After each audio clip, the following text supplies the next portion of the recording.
Hey, this is Eric Pratt with Gun Owners of America, and I'm here with Congressman Clyde, and we just finished going over some important Second Amendment legislation, but I couldn't help but notice that there's some beautiful history that's back here. So, Congressman, I'm sure our members would love to hear about this. If you could just tell them what you have back here. I certainly will, Eric, and it's great to be able to talk about literally what is an incredible piece of history.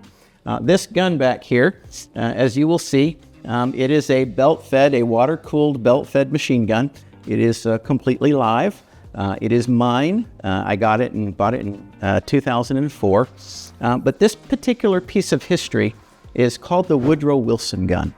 And this exact firearm was one of the 6 firearms that protected the White House in 1917 through 1919, so basically the time of World War I. You know, President Woodrow Wilson was very concerned about the potential of a German saboteur attack on the White House. And so he directed the Secret Service at the time, or the Marine Corps, to ring the White House with machine guns. That was his actual term, because the machine gun was the most advanced weapon at the time. And so they went to Billy Bull, who was the head armorer at Springfield Armory, and they acquired 7 of these belt-fed machine guns, water-cooled belt-feds. The first was the training gun. July 6, 1917, Billy Bull showed up at the White House with the training gun to train the Marines that were protecting the White House. And then just a few weeks later, these 7 showed up that would actually be the ones that would ring the White House. The original gun, the training gun, went back to the Springfield Armory and went back in January of 1919. And then, and it's still there. It's on display at their museum. But the history of the other 6 is a little murky. We know of one more that's serial number 26670 that is at the Marine Corps Museum in Quantico.